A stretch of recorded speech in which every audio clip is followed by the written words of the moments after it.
What's up, guys? Welcome back to Blondes Building Equity. We've been having a lot of women on, which is super exciting because we love curating that space for women as well. And so today we have someone a little bit different. She's also into investments, but she actually owns her own brokerage. She's a young, gorgeous boss woman with her own brokerage doing crazy sales. And I found her from TikTok. So we always tell you guys, push content, push your business, and she literally does it all, and she has two babies. So welcome on, Mari Juliette. Thank you so much for coming on. Tell us a little bit about yourself. Thank you for having me. I'm so excited to be on.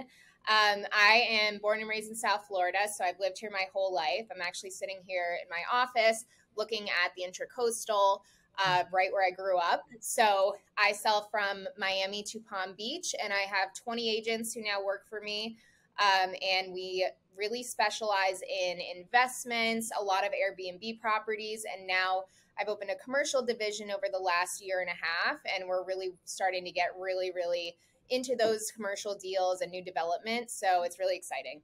Nice. And have you ever invested into real estate at all, or you're just for now going to be an agent? Yes. So I actually sold 2 investment properties of my own this year.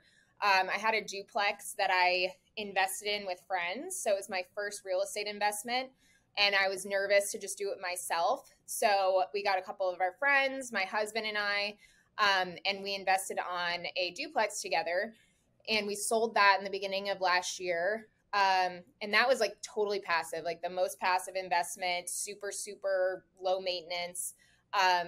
Just getting the annual income, but really making it more on the sale. And then as far as my other investment, I purchased a fixer-upper, and I was going to build on it. And I realized, okay, I'm like now 7-8 months pregnant. I don't have time to do this. So I sold it 2 months later and made $150K on that. So that was a really quick, like random investment that I made good money on because I bought it the right way and I knew the location really well. And I do a ton of off-market deals. So usually those deals go to my clients, but this one I was like, all right, let me do this one. But yeah, we do a ton with our clients. I'm always looking for new investments to get in on. So was there, if it was like giving good return, was there a reason you sold it instead of keeping it? So the property was pretty like to the point where it would need a new roof. It was pretty run down, like not new whatsoever. So we had really great tenants who were paying $800 a month when we bought it, but the market rent was like $1,400, $1,450. So I'm like, all right, let's cut a deal because you guys are great tenants and you take care of the property. They maintained it. So we kind of met in the middle at like $1,200 a month and kept those tenants. We knew that we could make more, but it was more so the end game of selling it because of the location. Because I'm from Pompano Beach and from South Florida, I know which pockets are going to make money soon. So like that's why we bought there. And that's why we sold when we did, because it was a good time with the market and the new development coming in that area. But we didn't want to like put a ton of money in the property. Right. That's something people don't talk about is when you do keep property, there's not really a list that you can look at of things that needs to be done. Once you have the property, you're like, oh my gosh, I didn't realize how much goes into owning a property. And that's why it gets super dangerous when you're investing for cash flow, because a lot of investors don't think about the roof, the repairs. And so you could have made $1,000 a month in cash flow that year. And then they're like, I'll quit my job. I can live off of this. I have 10 duplexes. And then they don't realize that water heater needed replaced. That roof cost $10,000 and then they completely ate into their profit. So it's super important, guys, that you make sure no matter what, when you're doing a deal, that you have those costs put into place. You need an inspection before you buy. You should know this roof has 5 years left on it. This roof has 10 years left on it, because you need to have those numbers laid out so that you're still positive in cash flow, unless obviously you're just investing for equity build. My other question for you is, since you know the Florida market so well, should you move? Well, I want to move somewhere. I'm navigating, but so many investors went to Florida. And what do you think now? Is it oversaturated? Do you think there's still a lot of opportunity in Florida? So growing up here, like in high school, it was the thing to like go to high school and then move to California. Like everyone from here wanted to live in California, LA, San Diego, all of that.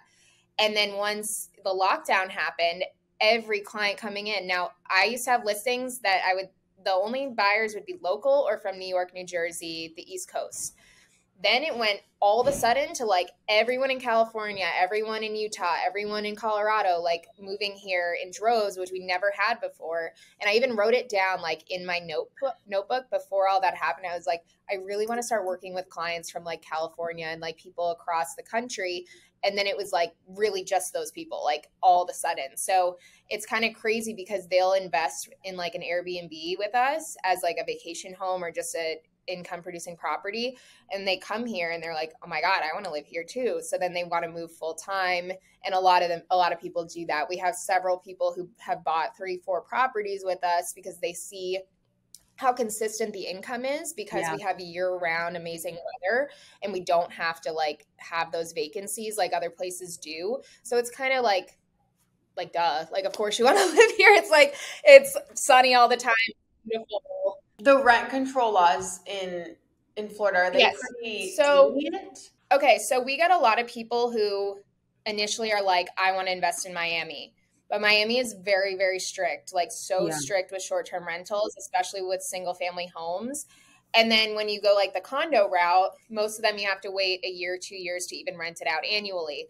So Broward County is right in between Dade and Palm Beach County. This is like the area that's the easiest to do Airbnb in as far as like single family homes, because they are more open to, having the tourism here, having Airbnbs. Fort Lauderdale is good. Deerfield's super, super easy to get licensed in. Pompano is tough.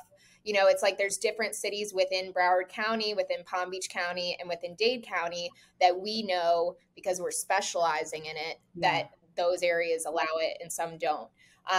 In Miami, we've started selling the buildings that are built specifically for short-term rentals. And those are great because they come furnished. They're like ready to go and they're at good price points. And they allow it. Like there's no issues with the city that you're going to run into like you do with a single family home. But people rent them out in Miami all the time, like unlicensed. But that's what I was wondering because I'm like, there's so many options when I go to look on Airbnbs. So do they just do it without permission and then they just kind of risk getting in trouble and shut down? Yes. Wow, that's a hard business. That's why, like, even if someone's like, oh, I want to buy a single family home in Coral Gables to rent out, I'm like, I'm not going to do that because I'm not going to put you in a situation where you're doing something illegal and then I get, I can't rent it out. So that's why even local agents send their clients to us because they don't know where they allow it and where they don't. So we really specialize in that for sure. And I just want to talk about really quick the duplex that I owned that was an annual rental. That's kind of how I realized how profitable Airbnb was here before it started getting super popular, because our unit was making net $8,000 a year, after expenses, all that stuff, not anything amazing. The property a street over that was the same layout, same everything, I knew that they were renting it out as a vacation rental and they were making like $35,000, $40,000 net a year.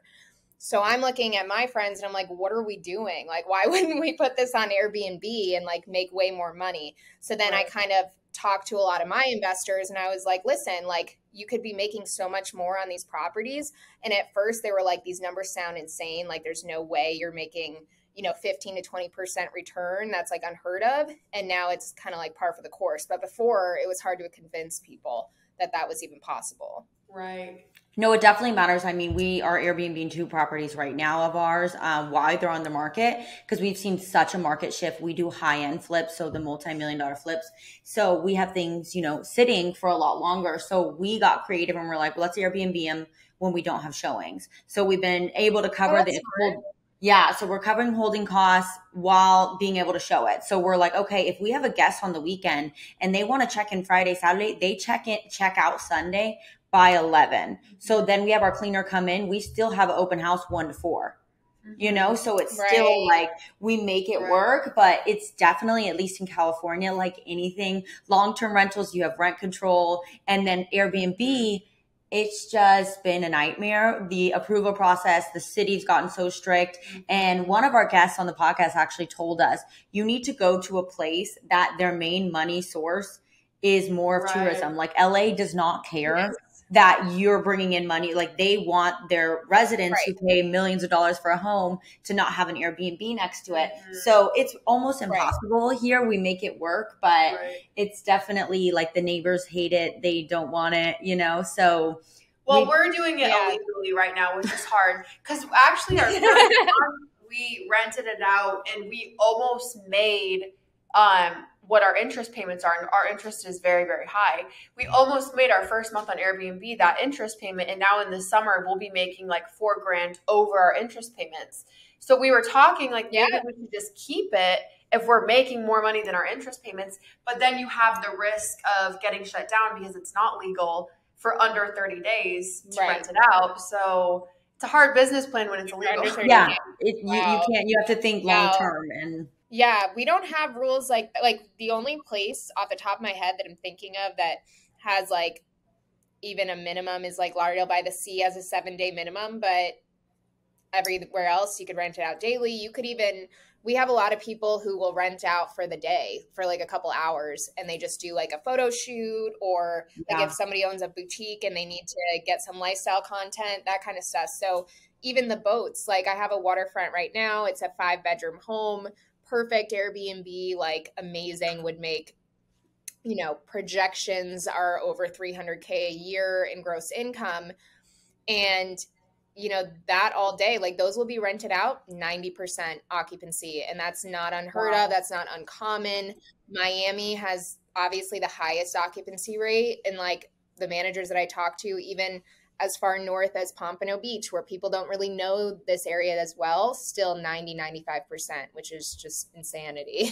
It's like, it's like renting it annually, but making 4 times as much, you know, in some cases. Have you ever thought about offering like Airbnb services, like also being a real estate agent, but if someone's house is just sitting on the market, offering them services to do Airbnbs to rent it out and kind of like help them out still? Before I opened a brokerage, I had a couple that was buying a lot of vacation rentals and they wanted me to manage for them. And I was like, listen, I'm pregnant. This is with my first son. I don't have time to do it. Then when I opened the brokerage, my husband and I opened the brokerage myself 100%. I own it. Then my husband owns a title company. So he does all of our closings pretty much. And then together we're like, let's do 50-50. Let's open a property management business. So we were running it together. We would work both of our businesses during the week, and then we would do the property management at night and on the weekends. It was hell. Like I was like, I totally give property managers so much credit for how much work this is, because if somebody has 3 spoons and not 4, you've got to go give them their spoons. Oh my gosh. Saturday. You know, like, and Steven's like, I went to law school. Like, I don't want to be like taking out trash every day. Like, you know, like I felt the same way. I was like, this is too much for the profit of that business.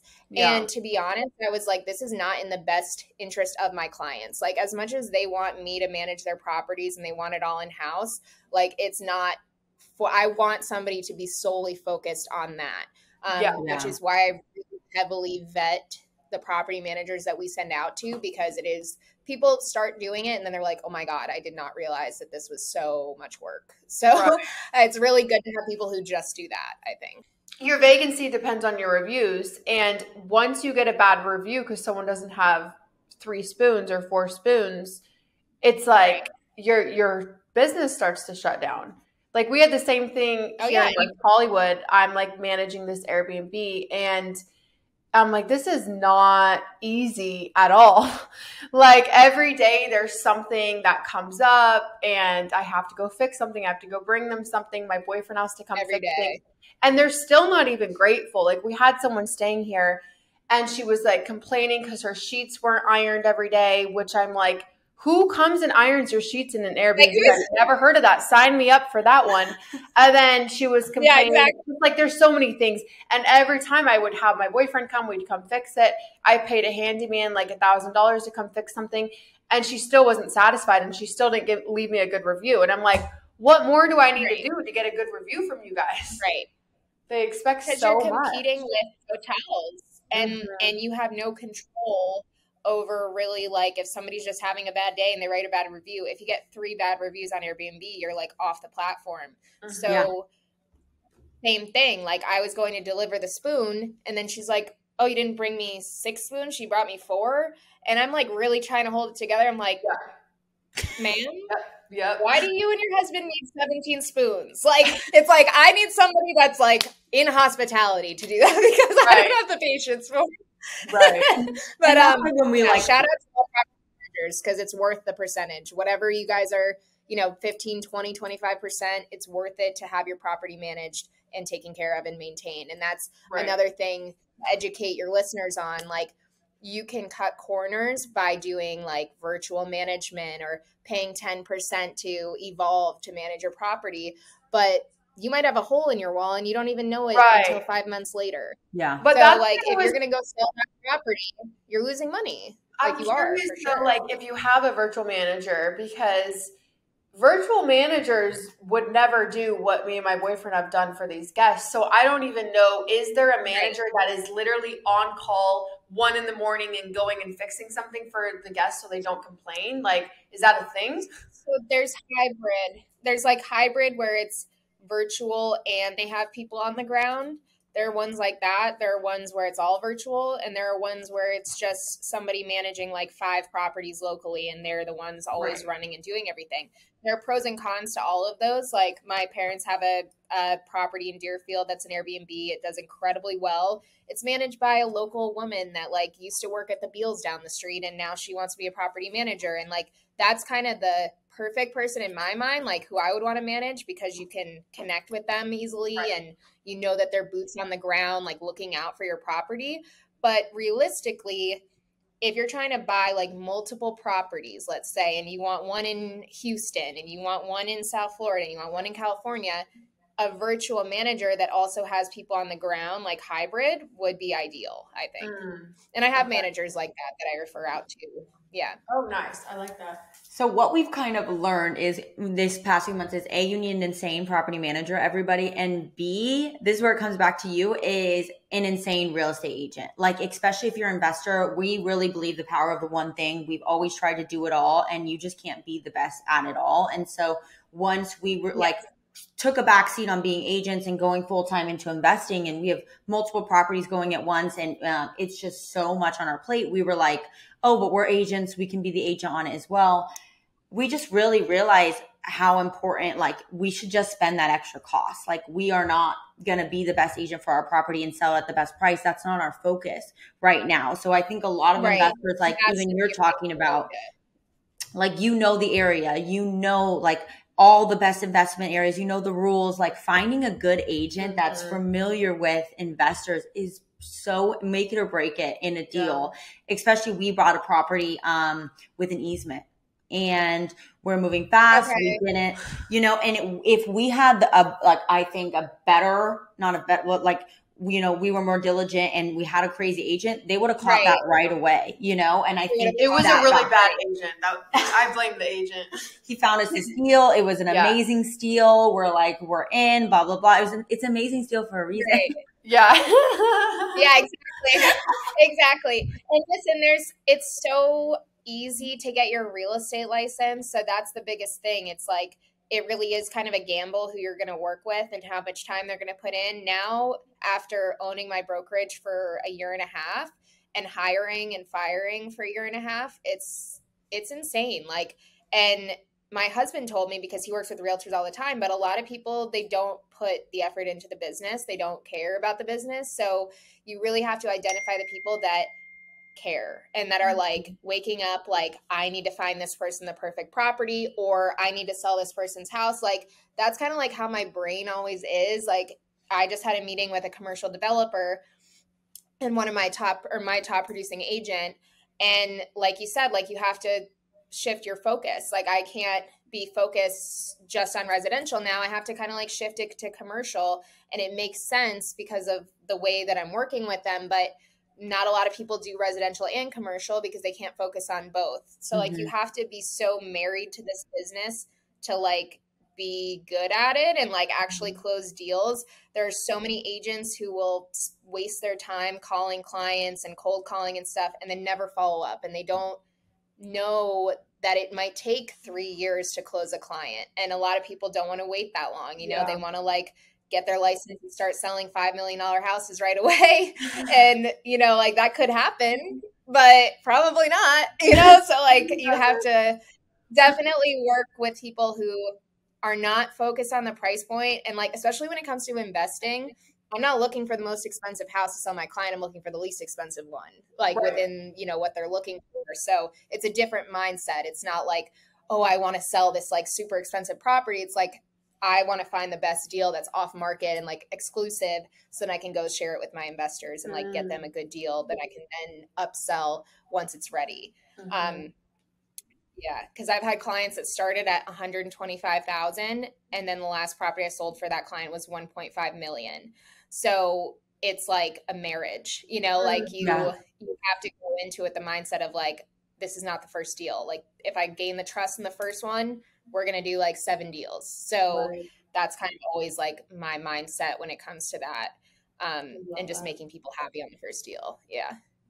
I love that. It's treating it like an actual business and knowing that that one client can be a returning client in years to come. You have to treat them like that, not try to squeeze everything out of them, because we will never use the agent again that sold us this house, because instead of finding us a really good deal, he wanted his quick buck. So we got his quick buck, but we will never get returning business, any of our customers, anything ever again. So it's really important to do due diligence and care about your client and not just the money. The house I'm selling on the water right now, that was originally a client that almost bought a $1 million property with me. We lost it.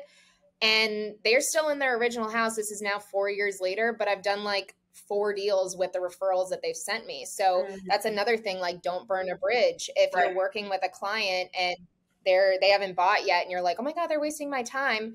Don't get so in your ego that you ruin that relationship, because you're shooting yourself in the foot, especially if you're in real estate to be in it long term, which a lot of people are. So yeah. And so for you, like getting started, I would love to know your story on getting started. So many agents, it sounds like the most amazing career. And at the end of the day, you're an entrepreneur. And I think a lot of people forget that, and that the only way that you're going to make a dollar is by your effort and your work ethic and making it happen. And those first, we were door knocking, we were 20 years old, like little blondes, and door knocking every single door, and like so upset that the first 4 months and we didn't have a listing. And that's the reality of it always, and it's like the only way you can do it is being consistent at it and earning those big deals. So what was kind of like what year did you start and how did you get started? So I did medical device sales while I was in college, and then for 3 years after college. So after I graduated, I worked my way up into surgical sales, and I got a job. I got a job offer for like $250K. It was like amazing. At 23, I was crying. Like I was just super stoked. And then it didn't end up working out. I was like waiting for my offer letter. I was like, what's going on? And I had just gotten my real estate license while I was doing medical device sales for another company. And so I just said, you know what? I'm going to keep interviewing for med sales, but like, let me just tomorrow start my real estate career. So I started going door to door, like with my postcards. Actually, the first listing I ever got was 147,000. And I said, okay, every listing, I'm going to make 500 at least postcards, pass them out in person because I couldn't afford the postage. The postage was so expensive to like send them out. And I was like, I'm going to do this so that people know that I'm like the hardest working agent in the area. They're going to see me out here sweating my ass off, like out here for 5-6 hours at a time. And I wanted that visual of people seeing like, oh, she's not a lazy millennial. If she's doing this, she's going to work hard to sell my house. And then I would record everything on Instagram. So I would do it like on my stories. Look what I'm doing. And a lot of people would say like, oh, you're like boasting and, it's annoying, whatever. But like, I knew that I had to multitask and like make money as soon as possible because I did not have something else to fall back on at the moment. Right. So I really put everything into it. Everything that I learned prospecting and medical device sales, which you go through very serious like corporate training, and you have to really know your shit. Like you're learning like about these devices that aren't even on the market yet. And you have to know that before you even apply for the job or like interview. So going into real estate, I was like, this is a cakewalk. Like I don't have to go to 15 realtors a day. Like, I don't have to like beg to get in to talk to them. Like, it's a totally different dynamic. So, and it was nice to not have a boss. I was like, I am so autonomous. I don't need somebody knocking on my door to tell me what to do. Like, let me free so I can like go make some money kind of thing. And that's exactly what happened. I started from 0 clients, had no Zillow listing. Like, Zillow called me and they're like, oh, it's $600 a month. It's like, I can't afford that. So I did everything on a, like, balling on a budget. And now I have too many clients. So that's why I opened a brokerage. So a lot of people don't know that I supply, like, I would say 85% of what closes in the brokerage. So any leads that come in, I work on them with the agents. That's why I'm so specific about who works here. And that's how the business works. It's like totally different from another brokerage. I don't work off of volume. It's more so like, how can we take care of my clients the best way where I can sleep at night and then know that they're, you know, with agents that know what they're doing basically and like are highly trained. So that's pretty much the business structure of how we kind of operate. And it's been going well, like, but I will say it's very stressful. Like, transitioning from an agent to a broker, I thought it would be a lot easier than it is. To be honest, I was like, oh, I have all the leads. Like, I have, you know, people who want to join already. Like, awesome. But if you're not great with admin and management, which are two things that I never learned anything about before now, I was always in sales, which I know I'm good at, but the management side is a whole different animal. So it's interesting and it's a learning experience for sure. So we've heard a phrase from one of our mentors, it's who, not how. So everybody has their strengths. You know, if your strength is sales, providing the leads, have you kind of been, you seem like you're the person though, like you're an entrepreneur, you're a boss, you might be a little bit more want the control, but have you found maybe a COO for the company to allow you to take and do what you're best at? I just had a meeting about this actually, because, you know, once you own a business, you get a bunch of people applying, like, I can do this, I can do that, blah, blah, blah. Yeah. And I get a lot of people asking to help me with social media management, which I've never had a social media manager. I post everything myself. And I've interviewed people and then I'm like, why would I need a social media manager? Like, I need more help with the business side of things and like making sure everyone's called and stuff like that. So an ISA is really like what is most valuable for me right now, is just somebody to like call people all day long. But as far as like the business structure, I do have an assistant who's worked for me for over a year that lives in Ohio actually, but she's amazing. She like does the business structure with me. Like, she's very, very well versed now on how the business works behind the scenes. So that's like my main girl who we talk all the time, all day long. And then I operate the business, but my best time is probably spent in marketing. So, you know, all of the like agent interaction and day-to-day stuff like that, that's kind of where I'm like, I need somebody to be a buffer a little bit because it's a lot of communication all day long. And I obviously have 2 kids, so it's a lot. Yeah, I know. I really cannot believe how much you do. So how do you kind of structure your schedule with having, one's a newborn, right? You just had a baby. Yeah. And then a toddler. Yes, he's 3. So what I do is I'm really structured with my time with them being just with them. That's why you don't see my kids on social media, for other reasons too, safety. People would come to my office asking about my kids and I was like, no. So they're not on there for safety, but also like quality time. No kid wants a phone in their face, you know? So in the mornings, like when I'm with them before, you know, I'm in my work mode, I'm like, no phone, just the kids, like super, super, like, let's play, let's eat together. Let's like have like our really good quality time. Then I do my stuff for work. Then I know, okay, I can focus just on work now. I don't need to be like having my mom guilt, like freaking out brain, whatever. And then once I'm back with my kids, same thing. Like, it's never going to be perfect. Of course, in real estate, people call you all the time. But with being a mom, I definitely set a lot of boundaries that I did not have before. I was the kind of person where if I was at lunch on a Saturday, like, I'm dropping everything to go show you a house. Now it's like, okay, my priority is my kids. And the business has to work around that. And it actually is very smooth. Like, I feel like as long as you're really direct with people from the jump, like, I'm not going to answer the phone at 11:30 at night, like, or just not answering until the next day. That's something I had to learn because I was really, really like married to the phone and would take a call at 1 a.m. if it came in every day, you know? So yeah, I think that's with balancing, yeah. earned too, because you've, worked so hard that now instead of begging for clients are Right. begging for you. And so when you really Right. get to be where you add so much value to a client, and that's how it should be, where you're adding so much value, they really need you. They're going to respect your boundaries, Right.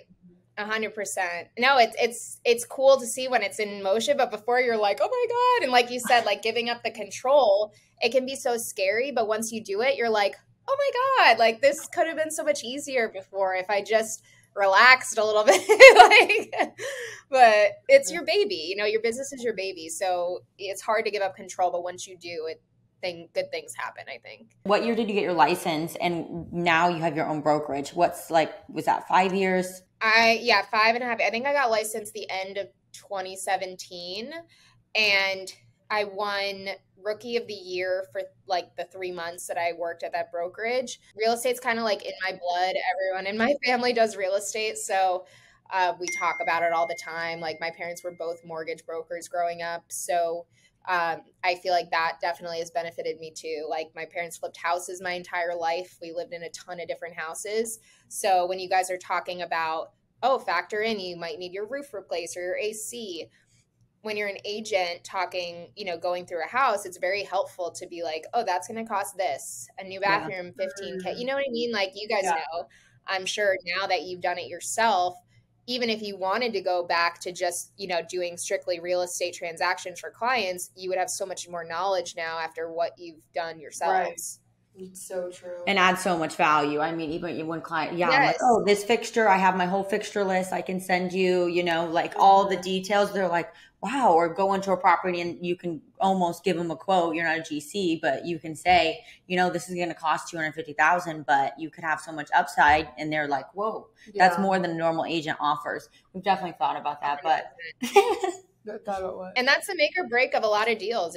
It really is. Because if people can't visualize or think about how much they're going to spend on top of it for repairs, they might just say, forget it, So it's great to know. And that's really cool that you guys are flipping your own properties together. How do you guys know each other? Are you guys long-term friends? So we met probably 5 years ago. And we actually started as business partners because she had heard that I was in real estate. So she wanted to get into real estate. So we partnered up. As agents. Yeah, as agents. And then we became best friends. But we've always wanted to flip houses. And we finally just pulled the trigger a year ago. And it was such an amazing journey. For us, we're so thankful for each other. Even in that time, the reason we became best friends is because we saw something that we never saw in another woman, where the drive that we both have is so unparalleled. And so it's to find a partner with that is just so insane, to understand our vision and what we want to accomplish and how many units we want to have and just these big dreams that we didn't really relate to any of our other friends on. And so with our business, it's been the most powerful thing having a partnership, because we keep each other so accountable, and we have so much respect for each other and I also know no task is going to fall through. If you have an employee or someone that you have to micromanage, in no way, shape or form do we micromanage each other, because I know Jess is going to do what Jess says she's going to do. That's what she's proven for the last 5 years. And I think when you find a business partner, you have to find someone with the same aligned drive. You can have different skills and different assets, which adds to the business. But if you guys aren't on the same page with your work ethic, it builds up so much animosity. We've never had that. So there's just so much value add that we're always wanting to do. So if she's on something, I'm boom, I'm on the other thing, running around. We'll do anything for each other. And so I think it's been a really, really amazing dynamic. And just to say, because in real estate, it's really hard in being an agent or investing, and having that person that we have a time block. So it doesn't matter if we treat it like we work Monday through Friday. So 9 a.m. we're running deals, 10 a.m. we're networking with agents, 11 a.m., so that's our set schedule. So if I didn't have her, I'm so motivated, but would we be crazy efficient like this, probably not. Yeah. That's awesome. That's really cool to hear because it's, not everybody does it that way. Like like you said, it's hard to find somebody that's on that same like motivation level as you. Because sometimes it's like if you're expecting somebody to work at the same level as you and they're not in that same, you're going to sound like a crazy person. Same thing with my agents. Like I had to kind of cut down the agents from 25 to 15 because I was like, if you're not like so invested in this business and we're not all thinking the same way, like let's help these clients, there's no, how do you fire? It's just holding it back. How do I fire? Yeah, like how does that It depends.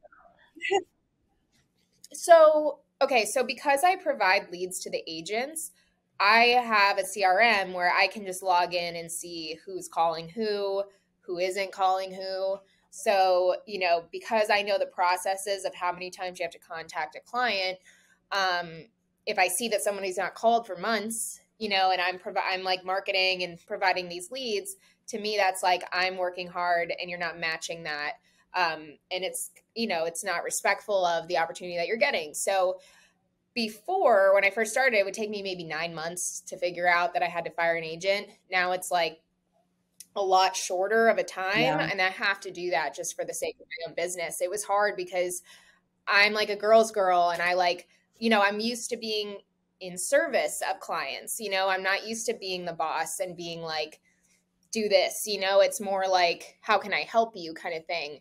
And I had to shift and be like, listen, like this is a business, this is money. Like I can't, it's money and it's also my name. Like I can't have people not calling people and then I'm on TikTok saying, work with us, like everybody's got to be on the same page. So to get 20 people on the same page, it just takes time. It just takes trial and error and hiring and firing. And I had to learn, instead of quick to hire, slow to fire, I had to flip it on its head really quick and do like slow to hire, quick to fire. And that's exactly how my business is now. Like I might add 1 or 2 agents a month. It's not my goal to have 1 million agents. My goal is to have the best. So the time I take with interviewing them and making sure they're experienced and they know how to talk to a client and all this stuff, that's where the time is now.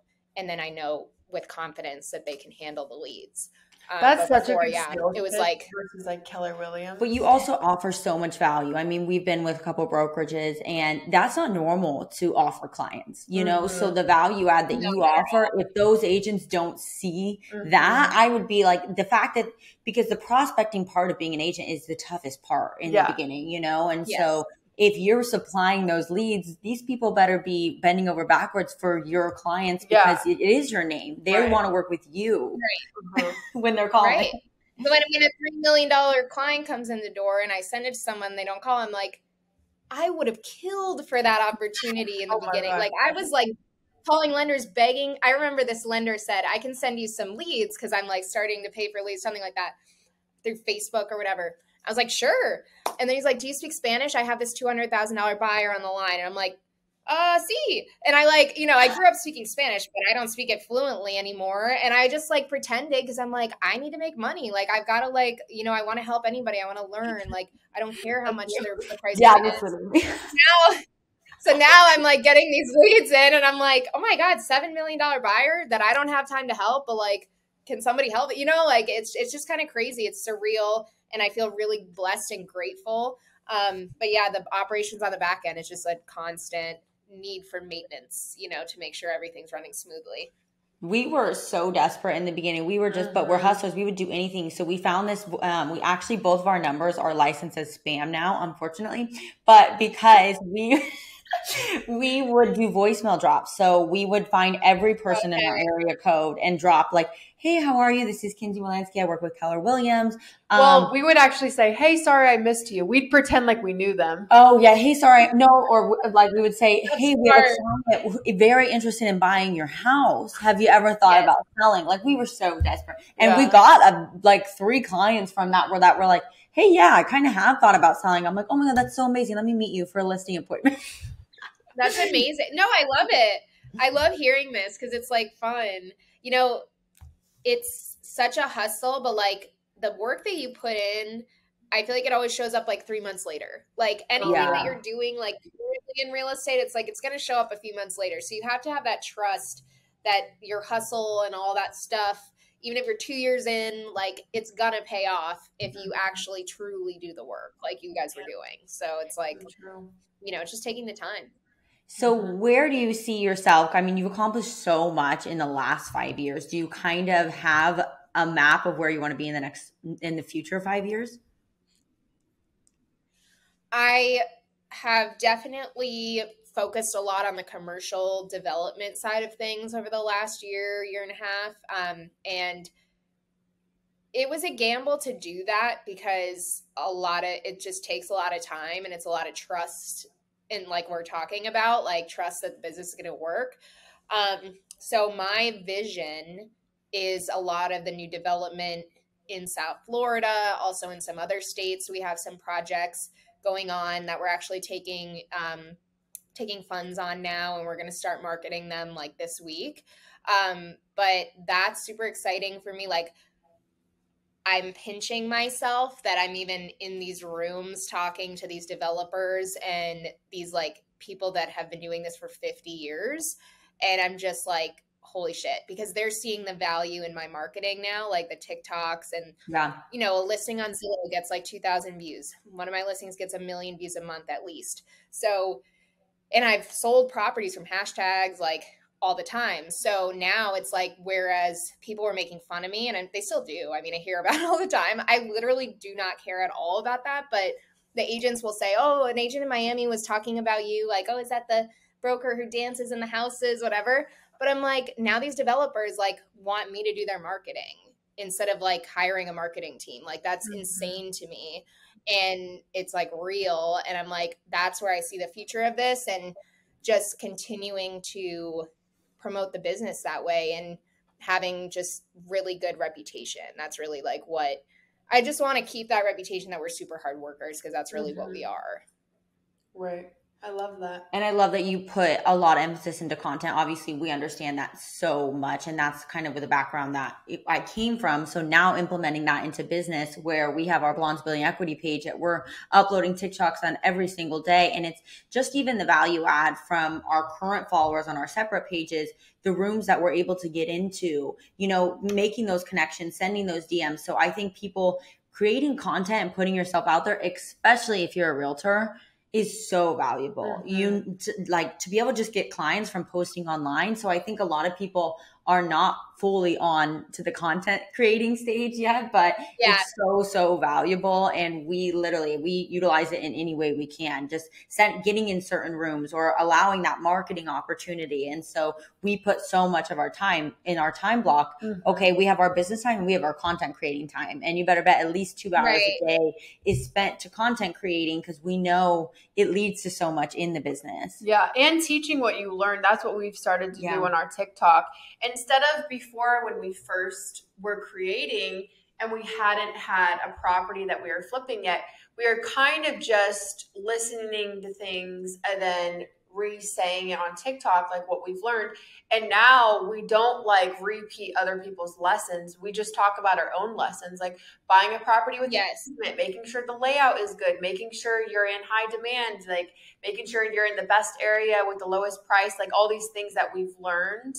Now we're teaching from our own experience. So there's like a personal aspect, instead of just sitting there and being like, okay, this is how you this is how you buy, renovate, repeat. Like we're actually teaching our own lessons. No, it's true. And then you kind of make yourself like the expert, like by doing that. Because when I started my, I used to call it the boot camp, and I just changed it to the playbook, but it's like a real estate course. And I think I did that like 4 years ago, and I was at my other brokerage, and I told her about it. I said, all these people are DMing me on Instagram asking for advice, and I want to make this course to provide to them. She's like, that's a horrible idea. You're creating competition for yourself. Why would you share all of your secrets? Which makes sense. I thought the same thing. And sometimes you second guess yourself, but I was like, no, let me just do it.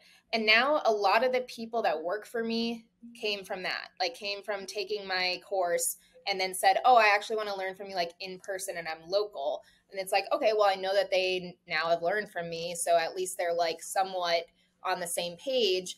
And it's amazing how much, like you said, that will connect you to people more than you would ever expect. But, you know, teaching people educates yourself in the process. Like even creating the course material, I use the same thing to teach my agents. So it's like kind of all works together. And every experience that you have in real estate, you have a story to tell. Like I'm sure the podcast that you guys are doing, you know, I have a podcast too. And sometimes I'm like, what's the point of me making the podcast kind of thing? Like, where should my focus be?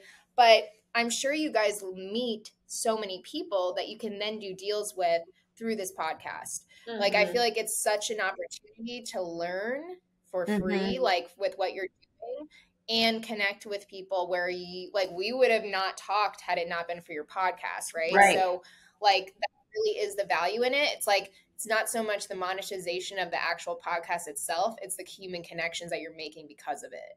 And like probably the business deals that you because we get people on the podcast like that we've looked up to, watch their content for 10 years. Like that I would have, if you wanted to do a private session with that individual, they would charge you, I mean, so much money probably for that individual coaching call. And not only do I just DM and ask them to be on the pod and they're super excited because it's great exposure, but they're our friends now, you know, like we really nurture those relationships after, and we've really made this community of real estate investors that we never thought was possible. And so we're like, no matter what, we're keeping the podcast because every week we learn so much. Like I get to sit here and ask you questions and pick your brain and build a relationship with you. Like what else, what more could you ask for? Well, thank you so much for coming on. You have been amazing. I already knew from your content. Thank you so much. It was so great talking to you guys.